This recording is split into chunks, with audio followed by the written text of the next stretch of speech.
My neighbors hate Halloween. I love celebrating it with my family. We carve jack-o'-lanterns, decorate the yard, and have a giant block party. Well, my neighbors are not happy about this, so when they try to ruin our block party, I decide to ruin their car. Let me show you exactly what I did. Halloween is hands down my favorite holiday. In our small town, most people enjoy the spooky season, but my family, well, we take it to a whole different level. Our house looks like it's set on a horror movie every October with eerie lights, spiderwebs stretching across the lawn, and electronic figurines that jump out at unsuspecting trick-or-treaters. Even my little brother, who's 12, goes full Halloween mode. Together, we're the dynamic duo of the Fright Night. Our newest addition this year was a line of intricately carved pumpkins. My brother and I have been working on them for days. Every day after school, we would diligently carve a new face or scene into pumpkins. It was exhausting, but the results were more than worth it. We had zombies, witches, werewolves, you name it, and finally, after all our hard work, we set them up in a line in front of our driveway, like a tiny pumpkin fence. It felt like a perfect, creepy, finished touch to our house's decorations. However, the next morning, when I was getting ready for school, I heard my parents talking in the kitchen. It's a bit too much, don't you think? My mom was saying. Her voice was hushed and, you heard the Hendersons. They said it's inappropriate and going too far. What did they even mean by inappropriate? My father replied, sounding a bit annoyed. It's Halloween. Everyone knows we love celebrating it. When I went downstairs, I found out that the Hendersons, our neighbors from 2 houses down, had left an anonymous note, though the handwriting gave it away, saying our decorations were excessive and distasteful, and they even suggested that our pumpkin fence was blocking the pathway, though it clearly was not. It's sitting in our grass. I was shocked, and our neighbor had always been close-knit, with everyone knowing everyone else. We had community barbecues, Christmas caroling, and of course our epic Halloween block parties. Why were the Hendersons acting like this now? My younger brothers seemed more hurt and angry. Why do they care? It's Halloween. The next evening, while my brother and I were doing homework, Mr. Henderson came over. My parents invited her into the living room, probably hoping to smooth things over, but I overheard her saying, it's just too much. Every year it gets worse and worse. You're turning our quiet street into a haunted circus. My dad, trying to be diplomatic, said, we're just trying to have some fun and keep the spirit of Halloween alive. Miss Henderson huffed and puffed. It's a pagan holiday. I think it's time you tone it down. And she left. Tension filled our home, and my parents were trying to decide if we should dial it down a bit on the decorations to keep the peace. But my brother and I felt like we were being unfairly targeted. We had put so much effort into making our home spooky, and now it felt like all of it was being thrown back into our faces. Now, I'm at a crossroads. We love Halloween and love sharing the love with the neighborhood, but we don't want to be the cause of a neighborhood feud. What should we do? What's up, everybody? Mr. Reddito here. Looks like today's revenge story is going to be a neighborly conflict, and things are just getting started. If you guys want daily revenge stories, the best way is just to hit that subscribe button. Let's jump into update number 1. 1 week after our previous Pumpkin Gate debacle, the situation with the Hendersons escalated. I woke up to a gut-wrenching sight. Our line of pumpkins, our hard artwork, was crushed. It looked like somebody had taken a car and deliberately run them over. My younger brother, trying to put on a brave face, was clearly devastated, his bottom lip quivering, and tears pulled into his eyes. My blood started to boil. Who could do something so petty and cruel? Dad was livid, and his face was red, and his eyes held a fiery determination. It was clear that the Hendersons' previous complaints were no coincidence. While we could not prove it was them, per se, everything pointed in their direction, and I mean everything. Instead of buckling under the pressure and bring down our Halloween spirit, Dad made a decision that surprised all of us. That afternoon, Dad came home with a car full of decorations and fresh pumpkins. "We're not backing down," he declared, his voice filled with resolve. "This is our home, and we have every right to celebrate Halloween the way we see fit." At first, my brother was hesitant. The idea of carving pumpkins again, only for them to be destroyed overnight, was disheartening. But when I started brainstorming some new and even crazier designs, he slowly perked up. What if we did a pumpkin with 3 eyes, or one with a super long, snake-like tongue? I suggested, and he smiled and nodded, and his enthusiasm reignited. However, this time Dad had a plan. After we finished carving, he handed us bags of Quickcrete, aka concrete. He said, "Fill the pumpkins with these. Let them harden overnight." I realized what he was up to. That dog. If someone dared to run them over again, they'd be in for a rude shock and possibly a very damaged vehicle. So the next morning, after the Quickcrete had set, Dad carefully placed the pumpkins back in their original spot. The carvings this time were more terrifying than ever. Grotesque faces with hollow eyes and jagged teeth. My brother and I exchanged proud glances. They were our best work yet. We waited in anticipation for the Hendersons' reaction, and we did not have to wait long, because Miss Henderson, with a pinched expression, approached our home. "Oh, how nice!" In a sarcastic voice, gesturing at our revamped pumpkin lineup. Dad, calm as ever, responded, "It's just Halloween, Miss Henderson. We're having some fun, just like everybody else in this neighborhood. You're welcome to join." "Well, we'll see how long the fun lasts." The tension in the neighborhood was there. You could cut it with a knife. We weren't just the house with the crazy Halloween decorations anymore. Now, it felt like a battle of wills. But my family was united, more determined than ever to stand our ground. Will our fortified pumpkins survive? Will the Hendersons ever see the joy of Halloween like we do? I mean, time will tell. But one thing's for sure, we are not backing down. Not now. Not ever. I will update you guys as soon as anything happens. Thank you for all the advice in the comment section. Update number 2. In the midst of this rising tension in our neighborhood, and with Halloween just a heartbeat away, my brother and I decided on the perfect duo costume. An old-school throwback. Batman and Robin. While my brother's heart was set on being the caped crusader, I graciously settled for the role of the boy wonder, Robin. It felt right, after all. In this neighborhood saga, we'd become a dynamic duo, fighting for our right to Halloween cheers. It was a few nights later, while engrossed in a classic Halloween flick in our living room, we heard a sudden, deafening crash outside, and a chorus of alarmed yells followed. We rushed to the window, witnessing the surreal scene of Mr. Henderson's car lodged into our pumpkin barricade. The concrete had done its job, and now he's stuck with concrete pumpkins under his car.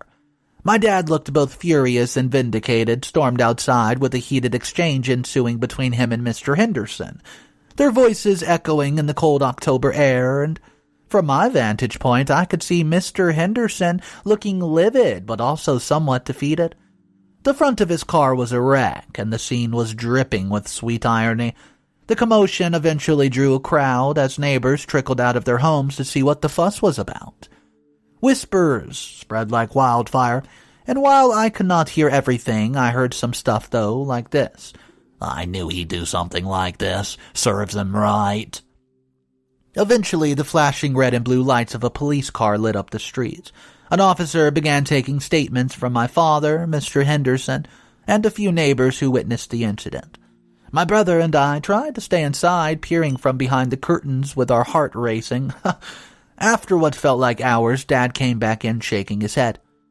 "They're not going to arrest him," he began, with his voice laced with a mix of frustration and relief. "The pumpkins were too close to the road. They can't prove he did it on purpose. But the good news is he'll have to pay for his car repairs out of pocket and pay a tow service to get it out of here." A rush of emotions, right? While our pumpkins were destroyed again, it was a sweet, sweet victory, like pumpkin pie. The person responsible for the continuous acts of pumpkin vandalism was finally unmasked, much like a real Halloween tale. If it wasn't for those kids, those menacing kids, I would have gotten away with it. We did it.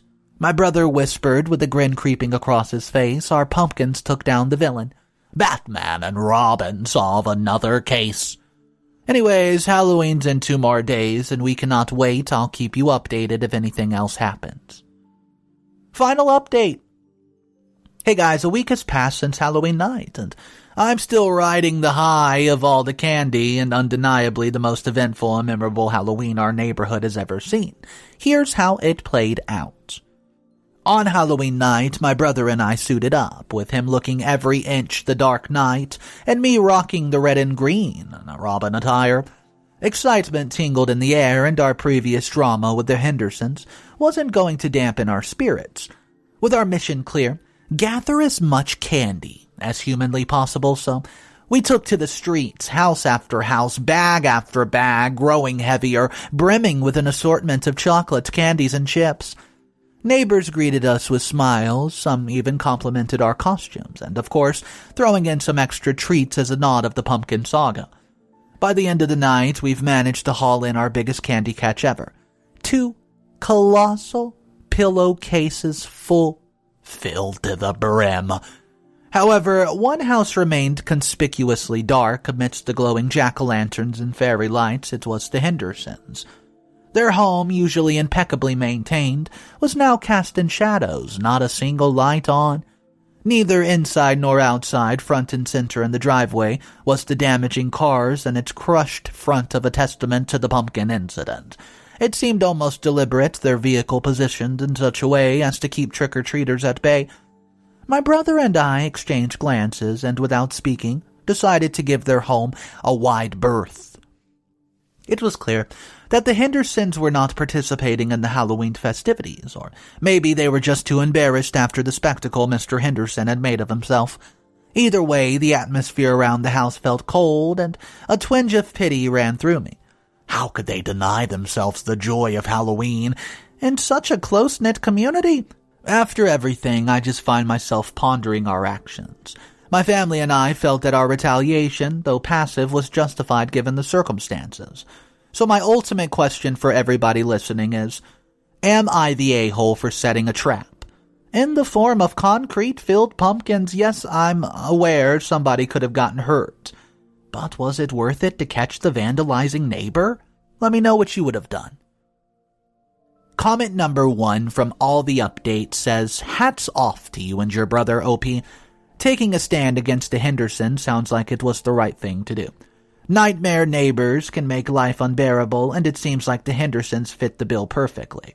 Your dad clearly taught you both to stand up for what you believe in, and not let others walk all over you. Absolutely not the a-hole here.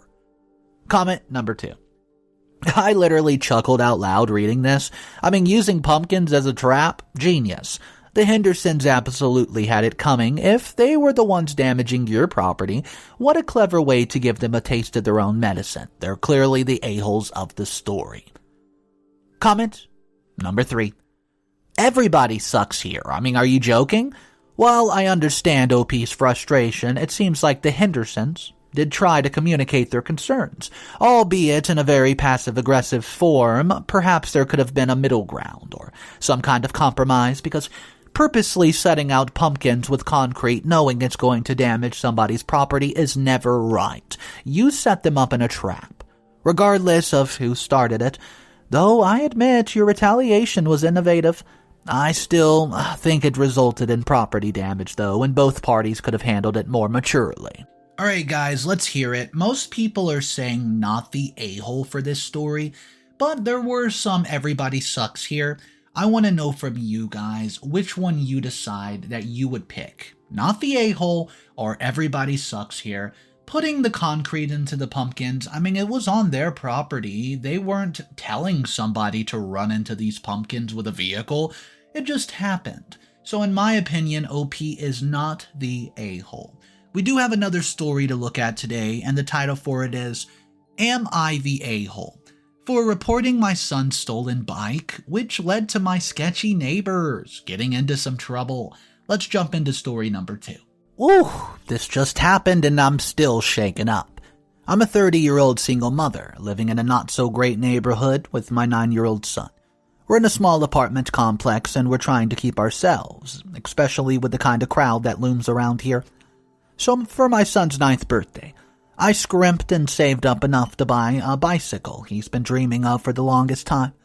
It's one of those fancy ones with the gears and a little bell and the back little pegs that you stand on, and the smile on his face when he saw it was worth every penny. I had one rule when it comes to the bike: he could not only ride it, well, to the top level when we go for walks, and that's it. The bottom of our building is sketchy, to say the least, and there's this apartment down there. Always dark with blinds closed, and there's always a bunch of people coming and going, no matter the time. It's occupied by 2 younger guys who hardly ever come out to the daylight. I've had my suspicions about what's going on there, but I've kept my mouth shut.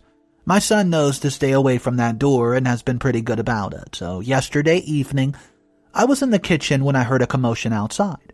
I peeked outside and saw one of the guys from the bottom apartment chatting with my son. I could not hear what they were saying, but my protective mama bear instincts kicked into gear. I rushed out with my heart racing to find the guy crouching down beside my son, showing him something shiny that looked like a pocket knife. My son looked fascinated, but I wasn't having it. "Hey, what are you doing? Huh? I snapped, pulling my son behind me. The guy seemed taken aback, probably not used to confrontation, and he said something like, "Chill out, lady. Was just showing the kid my new knife. Kids love stuff like that." "Stay away from my son." Easy there. Wasn't trying to hurt anyone, just making friendly conversation. I wasn't having it. I told my son to stay away from your place, and I mean it, and you stay away from my kid. I could feel the tension in the air with my son clinging to me, and I could tell that he was scared. The other guy from the apartment then stepped out looking annoyed. Hey man, what's the noise? Your buddy here thinks it's okay to show sharp objects to a 9-year-old. Look, lady, we don't want any trouble. Just take your kid and go. Feeling like it was 2 against 1 and knowing the escalation was not in my favor, I retreated, pulling my son along, and once we were safely inside, I locked the doors and tried to calm myself down. My son was quiet for a while, then whispered, "I'm sorry, Mommy. I just wanted to see it." I hugged him tight, reassuring him it wasn't his fault, but the whole incident left me rattled, and now I'm torn. Part of me just wonders if I've overreacted. You know, boys will be boys, but another part believes I did the right thing. I'll keep everybody updated. Update number 1. Hey again, it's me, the single mother from the sketchy apartment complex I've told you about. It's been about 3 weeks since the incident and things were quiet, until a week ago. Let me paint you a picture. It was a regular evening and I was in the kitchen whipping up some chicken Alfredo for my son and me. He was happily riding his bike on our top level, laughing, enjoying himself, and I called him when dinner was ready and he left his bike by the front door, as usual. We sat down, shared some laughs, and enjoyed our meal, but when we finished, he went to grab his bike and it was gone. I felt my heart drop. The anger that boiled inside me was nothing I'd ever felt before. How could somebody steal from a child? My son was devastated. Between tears, I promised him we'd get another bike, but internally I was crushed. I knew I would need a lot of time to save up for a new one. Once I got my son to bed, I took matters into my own hand. I went out. Even though I knew how unsafe our neighborhood was at night, with pepper spray by my side, I was looking for any signs of the stolen bike. An hour passed and I found nothing, and the thought of calling the cops crossed my mind, but considering their lackadaisical response to minor crimes around here, I decided against it. Fast forward a few nights later. I was scouring the internet, comparing prices of new bikes to used ones, hoping to get some sort of deal my son would not have to wait long. That's when I stumbled upon a local listing on eBay.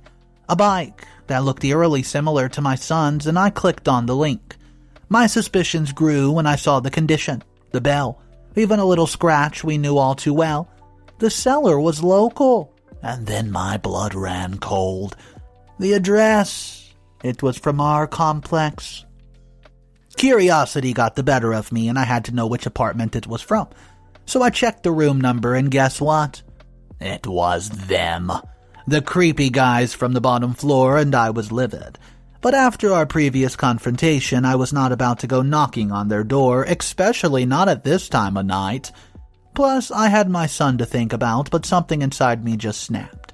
The audacity of these guys, not only potentially dealing in a shady business, but also stealing from children in the same building?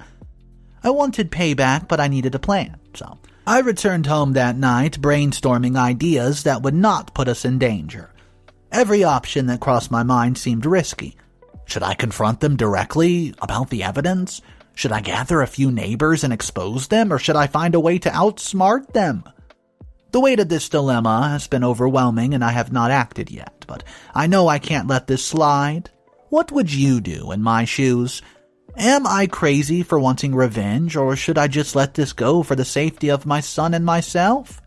Update number 2. Hey fam! If you've been following my previous post, you'd know the whole saga about my son's stolen bike and the sketchy neighbors downstairs. It's been a wild few weeks, but I wanted to keep you all in the loop. So after mulling over your suggestions, I've decided to compile the evidence and approach the police.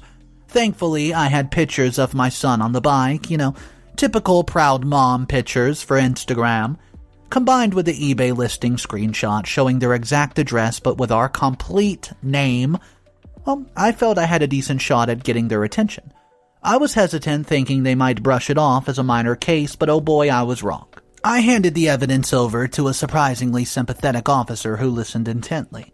Given the detailed information I provided, they decided to send a cop to question the guys, and now here's where things get wild. When the cop arrived and knocked on their door, it was open just a crack initially. But even from that small opening, a thick cloud of smoke billowed out. Based on the smell and the appearance of all the smoke, the cop believed he had probable cause to investigate further. The moment the door swung open, he was met with a scene that looked straight out of a stoner movie. Hazy room, few sketchy individuals lounging about, and pieces scattered everywhere. While they did not find the bicycle, one of the guys finally admitted they sold it a few days for cash. They discovered much more. Both men were arrested, and due to the weight of the crimes, they are currently sitting behind bars, awaiting trial. I'm overwhelmed, a mix of emotions. On one hand, I'm relieved that justice is served, but after initial confrontation, I have a gut feeling these guys were troubled. And when somebody messes with my kid, well, that's the line nobody crosses, but there's also this sinking feeling in my chest about the bicycle. My son still does not have a replacement, and while he understands the gravity of what happened, I can tell he misses it. I've been trying to save up for a new bike, but things have been tight. I assured my son that those who did him wrong are facing the consequences. His innocent response was, "Mom, it's okay. I just hope they learn their lesson."